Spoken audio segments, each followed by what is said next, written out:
Zyker with Zyker Research, the lead for the iLearn Assessment and Evaluation House. I have the honor of introducing our next speaker, Dr. Mina Johnson-Glenberg, who is the President and CEO and Research Professor from Arizona State University. Johnson-Glenberg is a research professor in the psychology department. She's also an entrepreneur and president of an award-winning learning technology company called Embodied Games, LLC. Her lab and the spin-out company create and research and distribute innovative virtual and mixed reality educational content for fourth graders through lifelong learners. Several of her NSF-funded STEM games can be downloaded for free at www.embodied-games.com. Johnson-Glenberg presents nationally and internationally. Applications include design guidelines for creating learning content in VR at Frontiers in Robotics and AI, and she will present today on the QUIVRR rubric. So we're looking forward to this presentation. Dr. Johnson-Glenberg, take it away. Thank you so much, Cindy. I appreciate that. I'm going to turn around and see how everything looks. All righty. So as Cindy just said, I am sort of wearing 3 hats this month as a research professor and president of a small company and director of sponsorships at iLearn. So I'm sorry if you heard this morning, but just indulge me while I once again say that we're very excited to have lots of great sponsors for the conference this year. And please go to the Expo Convention Hall and walk down aisle B or 20 and see some of the booths that we've set up. Special shout out to 2 of our startup companies that have interactive podiums in front of them. So if you hit the word click on the podium, you'll be taken to a forum where you can, in the case of Zoe, fill out a couple of questions and be entered into a raffle to get free licenses. And if you go to plum.one, a new search engine, you will be able to get some cool swag from them. And that's a pretty wonderful search engine, I have to say. Since I like privacy, I'm the one who's walking down the street, and when the Waymo car comes by with its LiDAR scanners, I cover my face. So that's me.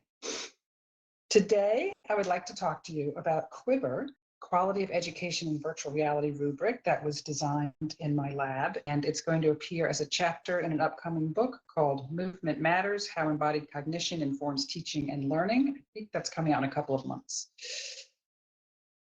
So this rubric, I felt like there was the need for it because a lot of people are starting to port and create content now in VR, and we're all just sort of making it up as we go along. I'm not saying this is the end-all be-all rubric, it's just a first stab at it. And I wanted to make it easy and quick to use, kind of like a video game rubric that Rice made 15 years ago, and Andrew Rice. And it was just like these 15 items that you would click 1, 2, or 3 on, and then pretty quickly you'd have an answer about how this particular video game that had been made ranked for your pedagogical needs. So with simplicity in mind, I tried to keep it less than 20 items. I went a little bit over, but I would like to hear your input at the end, like why did I go over? Is anything unnecessary? Have I been repetitious? I really want feedback from this audience. So please type liberally in the chat as we go along. There are 22 items, and the anchors are basically 0 to 5. So with 0 meaning this thing is not present at all, 3 meaning a moderate amount, and 5 meaning a very high amount. We iterated creating this over many months with different classes, experts in the field, and my amazing lab. It's downloadable now at the Embodied Games website. If you go to blog tools, you'll see it. And I put that link up later. Primary focus was on VR STEM modules. I didn't go deeply into humanities, so you'll see that I don't give extra points for things like empathy induction, which is something that VR does very well. But I left a space, item 20, where you can type in what's important to you. So if you wanted to see points given for empathy induction, you could do that and give up to 5 points for that. So a little bit of leeway for things like that. All right, let me go into these 22 items.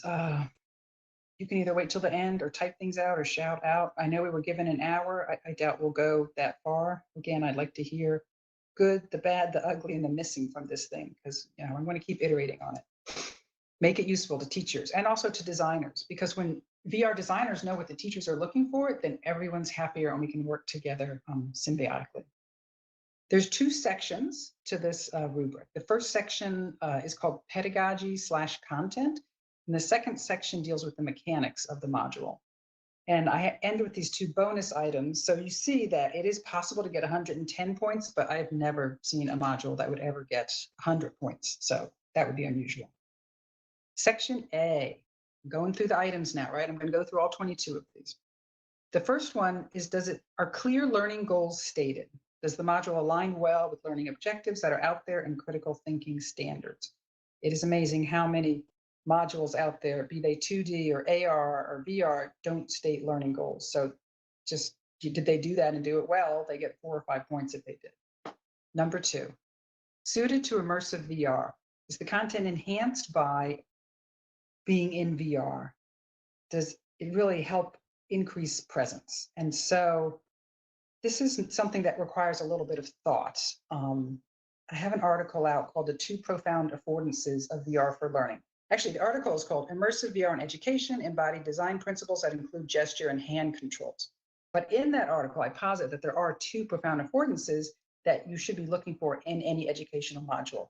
And the first is presence, and the second is the ability to manipulate 3D content. Is it embodied? Does it give you, the learner, agency? So having agency over the content is important, but also what makes something be well suited to VR is just the content itself. Some is better suited than others. So for instance, in the STEM world, making the unseen be seen, electromagnetic waves is a great example. Is the phenomena 3D on its own? So molecules and chirality, those are great examples of 3D phenomena. Things that are poorly suited are like taking a text-based survey or watching 2D videos. So the opening conference I spoke, and I talked about some of the research in my lab where we showed that if you're in a VR headset watching a 2D video, passively watching it, those are the students who are learning less than the ones who are inside the VR headset manipulating the content. So we have some research to back up that tenet. Number 3, does the module support higher level transformative learning? And there are a couple of other rubrics that talk about what is transformative. One is the SAM-R model, and another is the TPACK model. I'm just going to quickly say that in the SAM-R model, that stands for substitution, augmentation, modification, redefinition. Redefinition is the highest. So does the technology that you bring to the classroom, is this redefining learning in an amazing new way that could not be done with the earlier technology? Something like substitution would be like, oh, if you're just taking a paper test and now you're online and you're taking the test online, that's just simple substitution. That's the lowest level. Number 4, is scaffolding present? So we heard the group earlier before me talk about scaffolding, and that is very important. Does the module build up in complexity? Are the elements that are coming later supported by the elements that you saw before? And that can either, those can be cognitive elements, like the concept of force and radius being squared as you move away from a charged particle. Are you building up, first, do people understand radius when it's not squared, right? And then that can also refer to the interface components. Are there is there too much going on in the interface that hasn't been scaffolded? You don't know how to move the molecules around. That would be for scaffolding. So introduce 1 or 2 elements at a time as you move along in levels. Most good designers know to do this. Okay, active learning. Quality only. Later, I have something for amount of activity, the quantity, but this is just, is it high quality? Are there user-driven choices built into your module that include some body movements, that include agency? Is the learner kinesthetically practicing the learning goals? Number 6, are the actions that they're doing congruent to the content? Do they reinforce the learning content? Is there an authentic match between the actions and the learning that's going on? I'll show you an example of that. 7, guided exploration. Is there a beginning tutorial? The module should not be totally free exploration. We know from research that better learning is seen when there's some guidance, especially in science learning, because students tend to come up with spurious hypotheses. So I like to cite this article by Kirshner, Sweller, and Clark from 2006 that supports free exploration is not the best design for learning. And we know that's true because teachers have limited time, right? Like, we've got to guide kids to getting to the answer. you don't want to be fully didactic and give it to them, but there's got to be some happy in-between ground of some exploration and some guidance. That's hard to design in, I'm just going to admit that. 8, prompts for metacognition. So metacognition, as this crew knows, is thinking about thinking. Are there chances for reflection built into the module? Now, this could probably include some outside of the H&D prompts. So all this doesn't have to be inside the headset, but if you take the headset off in the middle and write something down, or if you have a dyadic partner that you're talking to and you can be querying what you're learning in a way that's deeper, like building in reflection into VR is not something we've done very well yet. So we should be thinking about that, how to build in time and space for reflection. Number 9, corrective feedback. Feedback needs to be given appropriately during the activity. There's a whole, actually Valerie Shute has a whole lovely paper just on feedback. It's a complex topic and it has to be timed right and not be too intrusive. So giving feedback during the learning is another big topic that designers have to think about. And finally, for the pedagogy section, is there assessment built in? So that assessment could happen either in the headset or afterwards. It needs to be more sophisticated than simple true and false. And so it's really an honor to come after the talk before, because those teams have been thinking a lot about in-process assessment and how to do it well in a non-invasive way and just stealthily, so the kids don't even know that they're being assessed. So I think that if you were in the talk before, you understand what this slide means and that it's not necessarily easy to do. Section B, I'm going to move on to talk about the mechanics of the module that's being built. So classic mechanic is, has it been designed for comfort? Like, you don't want a lot of text in there because text leads to eye strain with the divergence accommodation problem with the lenses in your eye. So here's one where I kind of spelled out the 5 levels just because it's sort of reverse coded. So they would get a 0 if there's a lot of text or small objects to track over a long period of time. And then you would get a 5, a high score, if there was very minimal amount of text in there. Number 12, induction of cyber sickness. 0 would be highly likely to lead to nausea and disorientation, like if it's a roller coaster ride. Number 5 would be highly unlikely to lead to nausea and disorientation. And the definition of cyber sickness includes like strain, discomfort, nausea, and disorientation, but I sort of pulled those apart and put like eye strain up there with text. Because I have seen some educational modules where they just default to having people read too much content in the headset, and that's not fun for anyone. Sometimes you have to build out your content to see that the mechanics aren't going to work.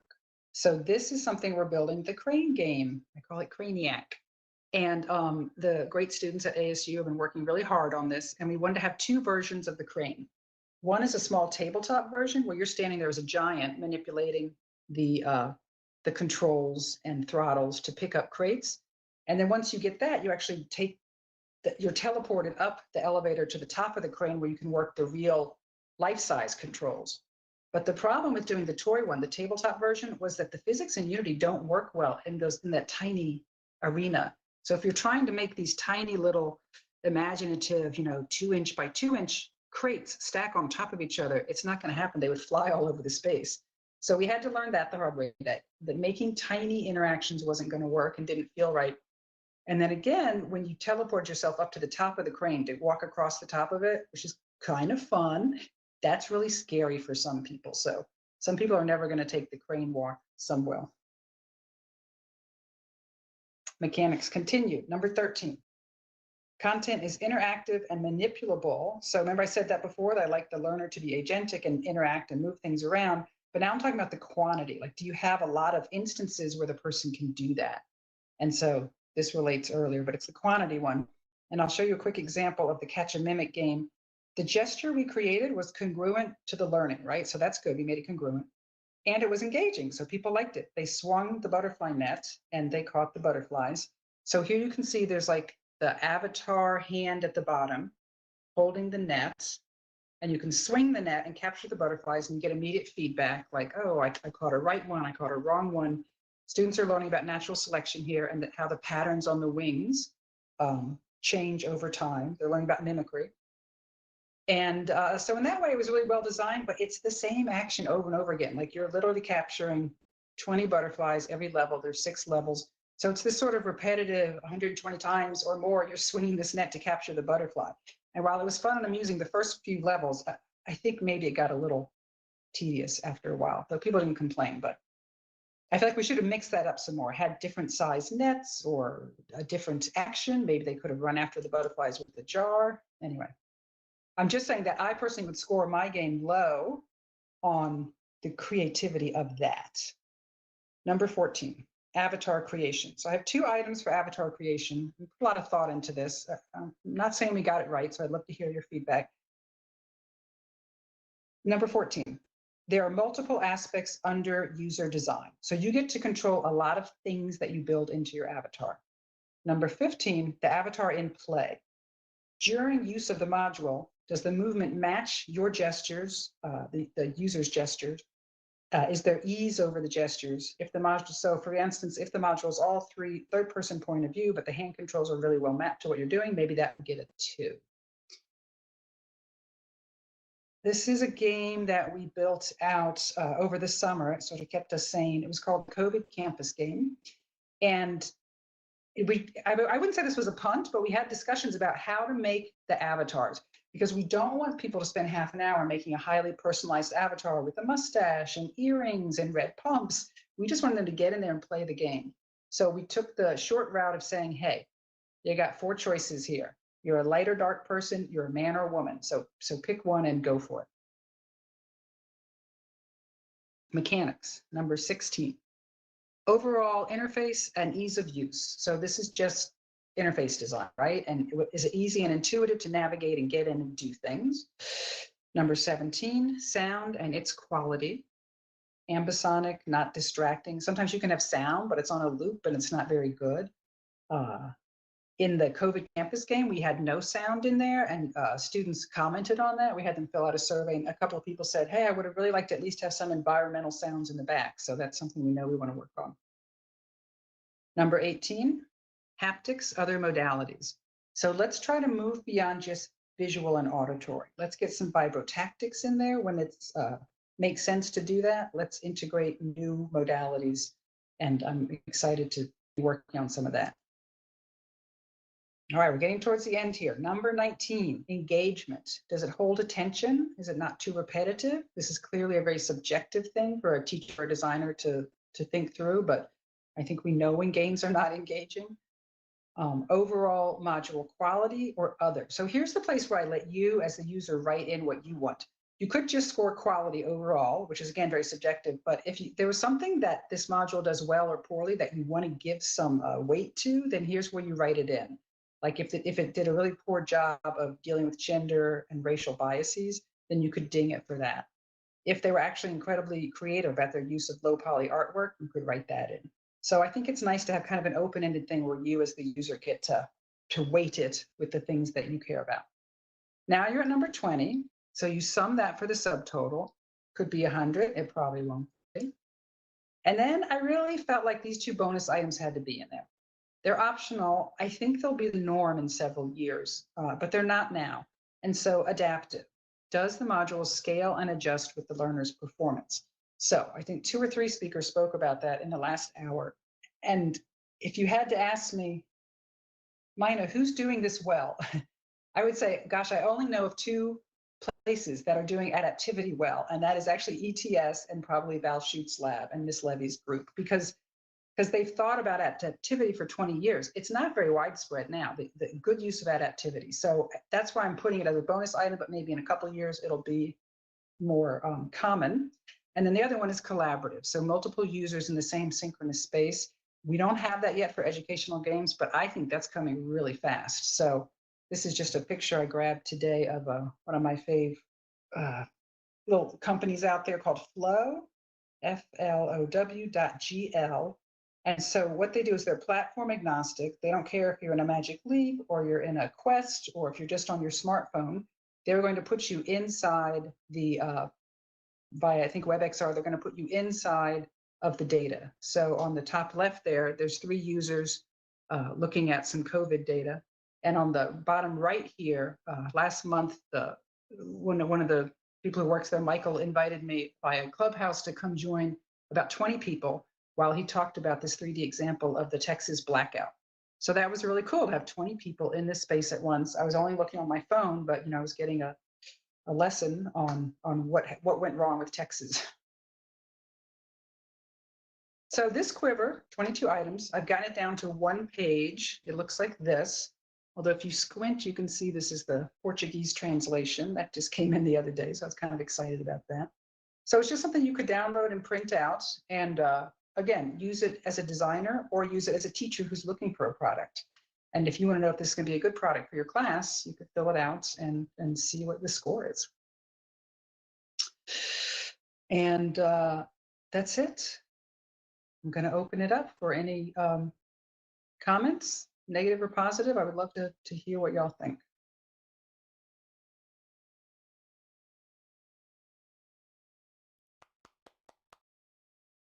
I think it's great that you're doing this, Mina. It's very, very helpful. And it was, I love the way you used your own games as examples. Yeah, I did have some kind of sketchy ones that I could put up there, but I don't want to diss anyone else's work. Like, my work's okay. It's good, and where it's not good, I sort of realize that now post facto. And some of it I can go back and fix, and some of it you just can't go back and retouch a game. But thank you for saying that. And I don't know how to get it out there. Like, I don't know how to make this more available to people. Like, is going to my website like clunky? Like, how do I don't know. I don't know how to get it out. Maybe keep doing presentations about it like this. Yeah, I guess so. Talking about it on LinkedIn, and yeah. All right, good. Alice Anderson found it right away. Awesome. I've looked at your one of your games, Mina. This is Cindy Zeiker, and I just wanted to ask about the forms that you recommend for providing feedback during the engagement piece. Students are interacting. I know you have this, I think one of them you have Slido. One of your games you had a Slido survey embedded, but can you talk a little bit about some of the management tools that can be used for providing feedback during the user experience?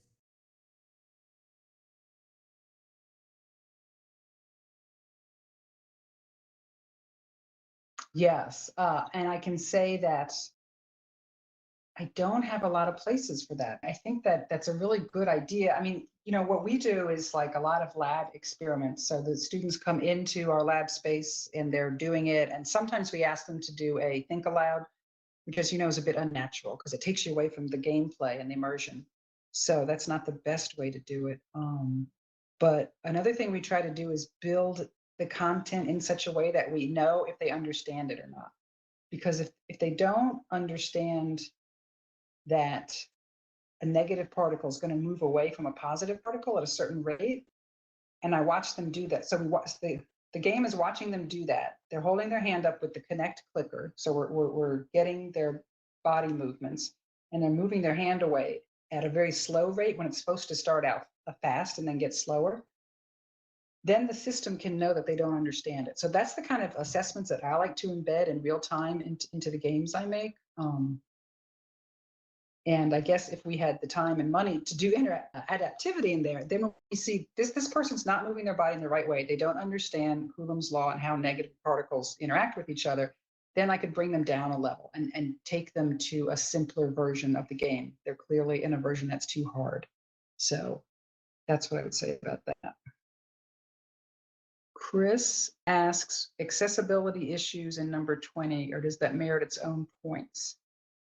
Yeah, accessibility. And by that, I guess maybe you're talking about people who are not sighted. Yeah, that's correct. That definition of accessibility. Thank you.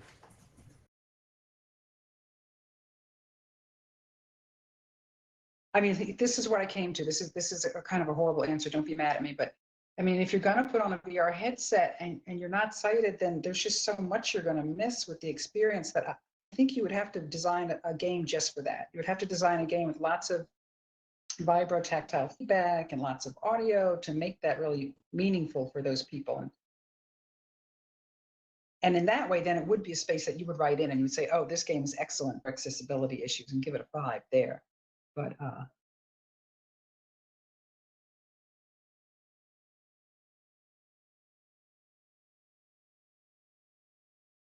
just shared the rubric with our planning committee for upcoming innovation lab. Wonderful. I'm curious about assessing, evaluating engagement in terms of adapting this UX to the motivations as well as dosage. I'm thinking in the context of longer term intervention, such as childhood obesity prevention. Oh, okay. That is a great topic, childhood obesity prevention. So here's what I can say about engagement. We do the traditional, really boring, like here's a 1 to 5 Likert scale. Was it engaging or not? And then compare that with the 2D laptop game versus the VR. And guess what? Everyone finds VR more engaging. So that's sort of what we've done so far in the lab. But I did work with a group out at ASU, and we were interested in the novelty effect and would that attenuate over time? So yeah, the first time you're in the rift, like that's pretty cool. But when you come in the third time and go through this game, we use Titans of Space. Are you a little bit complacent? Are you bored? Is your engagement lower, right? So we actually had the students come in 3 times, and we did see that dropping of engagement very slowly over time from session 1 to 3, engagement became lower. But then what we also did is we had a third group that came in, and the first time they were in the Oculus Go, right, which is a very 3 DOF system. It just has 1 hand controller, and the game in there was very low poly, not interactive at all. And so when they were in the Go session 1, and then we switched them session 2 into the Rift, then we saw session 3 into the Rift, we saw their engagement jump up. So if they did 2 sessions in the Go, they were starting to go down, but then when they're in the Rift, they jump back up. So that was sort of nice to see. So if you give them a new and deeper experience in VR, they will get more engaged again. And when they were in the Rift, all 3 sessions, they started to drop a little bit, but it wasn't a statistically significant drop. So that was sort of interesting.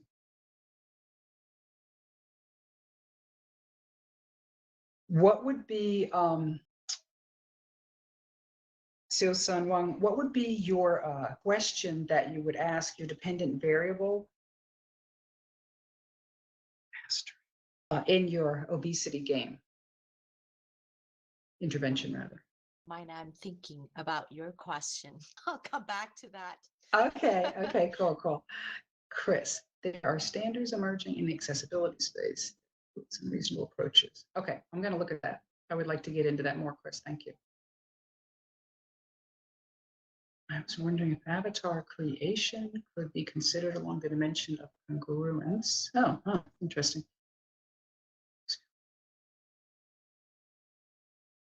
Yeah. Okay, well, I did read something about a month ago from this like a German group where they had people in these really realistic looking avatars. And then they had a group that I think was only hands and feet, and so you couldn't see the body. And lo and behold, the ones in the very realistic avatars reported more presence. So, I mean, I think there is something about having an avatar that kind of looks like you and moves like you. Is it worth all the processing, you know, and is it worth the time where people fret about how they look? Or do you get enough bang for the buck being simplistic? Like, I mean, where would you rank these Verbella avatars on the spectrum of like cartoon to realistic, with realistic being a 7? Where would you put us? Boy, 3. Yeah, that's sort of my instinct. Yeah, we're kind of a 3. We're not at the midway point. Like we're sort of like not. I guess part of the research that we followed Sun Microsystems back when there was a Sun Microsystems, and they used different virtual worlds to do quote unquote real work. And one of the things that came out of they used various Second Life and Sun Wonderland, but one of the things that came out of that was the degree to which the avatars were able to be customizable in such a way that the workers felt like it represented them. It helped their work identity when they were there on their teams. And in other spaces where there was not those options, that work identity didn't seem to develop as much. And so we thought that was an interesting finding. Mm-hmm. That makes sense. If you can't see the people in real time, and this is all they have to go on, if you never get to see the person in real life. Yeah. Yeah, you just don't really feel like it's a representation of you, and you're using that space for real work, So like, I don't know. That was the genesis of my question.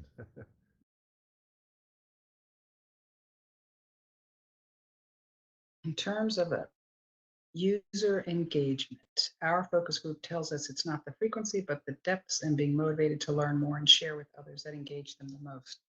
Yeah, I mean, look, that's true. You got to be motivated to learn. And there is some research on trying to pre-motivate kids to care about a topic that they wouldn't necessarily care about. I'm thinking of some of Judy Harakevich's work. She's in education. So she would try to find out what kids do care about, like before, like a classroom teacher, find out what the kids do care about. If it's history, then try to find math questions that relate to the history of the neighborhood where the school is, that kind of thing. And actually, Kurt Squire did some interesting work with neighborhoods where kids live and getting them interested in the history around the neighborhoods. And so maybe he'll mention that in his closing talk.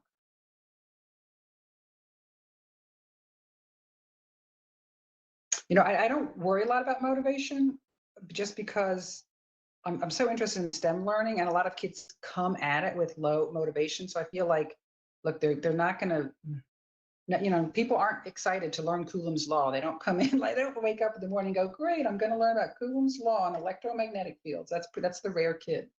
So I just assume they all come with a kind of lowish level. And that's why I want to make my games as sort of engaging and creative and active as I can. And we did do a study looking at narrative and seeing if that increased learning and engagement. And it actually didn't. We had a very light narrative condition that was like, save the dragon. And then we had one that was like 7 minutes longer and had a whole story around the dragon who was naughty and escaped and was flying around making lightning strikes happen. And in that condition, they did not learn more, nor were they more engaged. And so I kind of wanted to hear what James Lester had to say about deep engagement and deep storylines. But I think it's one of those things where you either buy it or you don't. And so I'm someone who's kind of on the fence. Like, I don't know how much more you gain with a lot of narrative and my caveat is, if you're learning a deep STEM content, if you're learning something that's a bit, that's one of the hard sciences, like does it matter, or does it all just seem fake? Like, you have to escape from the castle by doing this certain thing and burning off the lock, and now you've got to learn chemistry. Like, how deep does your narrative have to be? Where I'm going.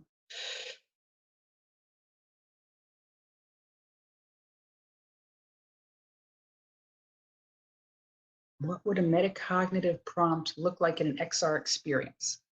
One thing, one of my favorite metacognitive prompts is, can you predict what's going to happen next, right? So reciprocal thinking was a great reading metacognitive program, and they had things like, try to predict what's going to happen next, and other prompts. And so I could see a situation where you're in the world, you're in the headset, and you're doing so with the natural selection, and which one's going to survive better, the butterflies with these kind of spots or the butterflies with the blacker spots. And so you could actually do a choice right then and there, like a forced choice, like, I predict these will win, and you could go into that world. So in that way, yeah, it's almost like taking a test, but you're also, making a prediction, and you're going to see if that prediction comes true or not.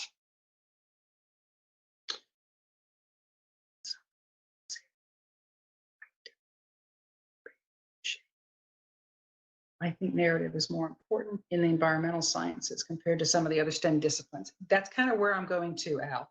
I think that narrative is kind of dependent on the content itself. So that might be the best answer to that. Like, you can't say it's always going to help, but in certainly some content domains, it helps more than others.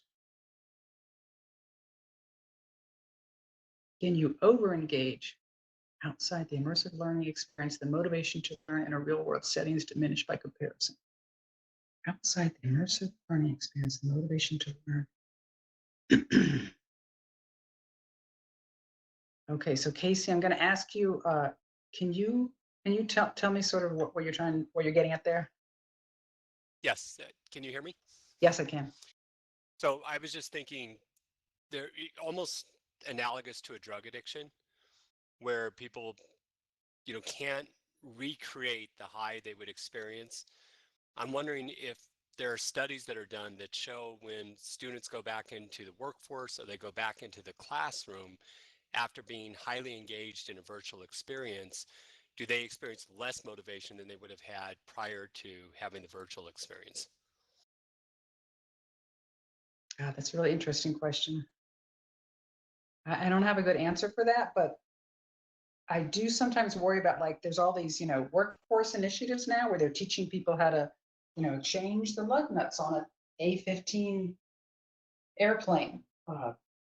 And then these people, they show they can do it in VR, and then they put them in the field and see if they can really, physically change the lug nuts. And it's such a different experience. Like, how much are they really learning? I mean, I do see some of these white papers where they say we reduced our training time by 60% by having them first go into VR. But again, I think it's probably going to be for specific experiences. So not everything, especially the things that involve like force and gravity and the physics of force, those might not be learned as well in VR.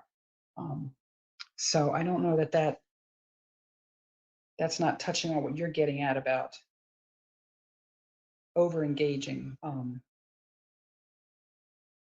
Yeah, I'm sorry, I don't have a good answer for that, but I'm going to keep my eyes open for something that relates to that, and then hopefully I can get back to you.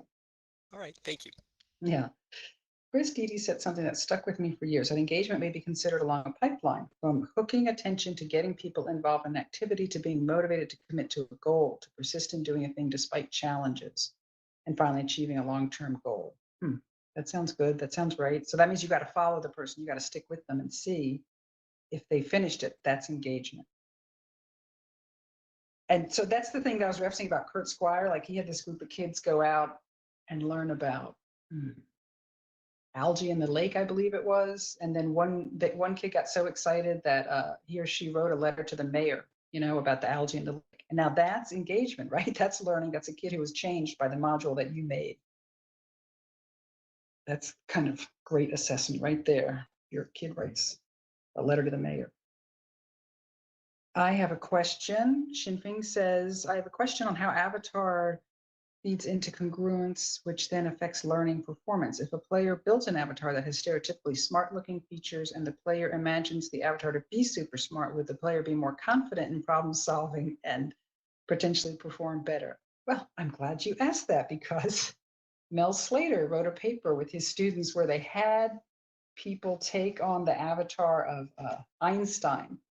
And so I'm trying to remember the results of that. The one that stood out for me was not that they performed significantly better on these physics tests, but was that they reported a decrease in ageism. So that when they were in an older avatar body, they kind of liked older people better afterwards. And I found that sort of fascinating.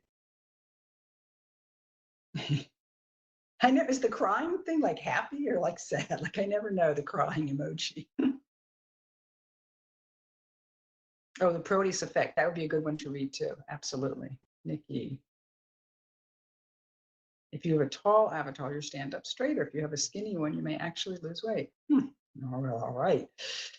What are your thoughts on the sense of presence specifically as a relation to learning outcomes?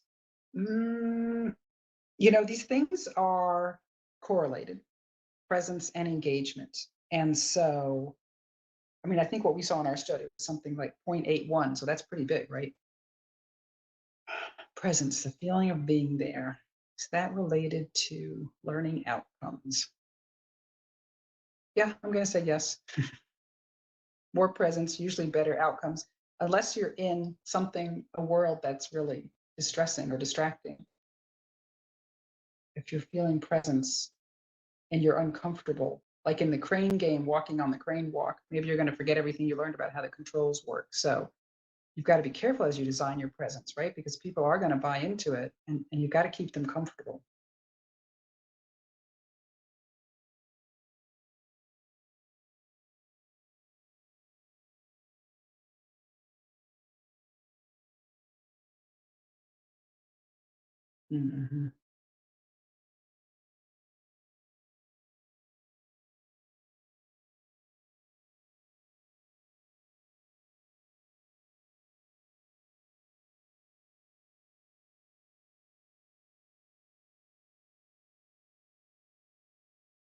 Okay, so now Chris is putting in a nice link for the V Hill Stanford group. They do great work. I want to quickly show you guys, if you don't mind, this this game we're working on now, because I really I think it has a lot of potential for teaching engineering, and I tried to build in some of the stuff that I like, which is having hand controls do cruel things. And so in this one, you're starting an earthquake. By shaking the hand controllers, you're going to start an earthquake, and the building may or may not topple depending on how well you've installed this thing called a tuned mass damper. So I just put that into my presentation tool, but I don't see it showing up. So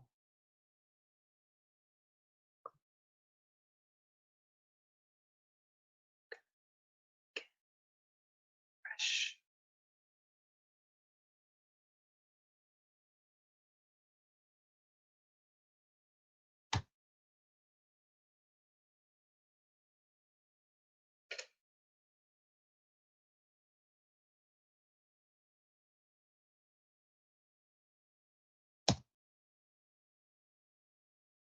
Okay, so at the screen on the right, I've started this, these things never play well, do they? But it's called Save the Building. And you're like playing the role of an engineer. That's all the narrative I give you. If you're an engineer, you've got to save this building. And you're going up now in the elevator. That's how you get your tutorial.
I hate that when something else cues. So actually, this is a cool demo of two mass dampers. You see it up there. So Heather, did you just say you were getting audio from the video I played? Well, yeah, it was awesome. Sorry. Oh, great. No, because I can't hear it right now. So that's great. I'm glad y'all got it. One of my students wrote that song. Super proud of him. Oh. Okay. Jonathan's taking a call, and I'm kind of done. So I just, if anyone has any feedback on the game we're building and wants to help advise us on it, I would love that. If anyone's an engineer in the audience, we need SMEs. So please come forward. Email me if you have any questions or anything else you'd like to share. It's been a real pleasure to talk to y'all today. And Give Mina a nice round of applause. F4. F4, I always forget what that is. Clap for my own badass. The main event has finished. We're going to stick around for a minute, but thank you again to our videographers, Tony Cube Studios, and the wonderful audience here. Silence for 2 seconds. Go ahead and end the recording.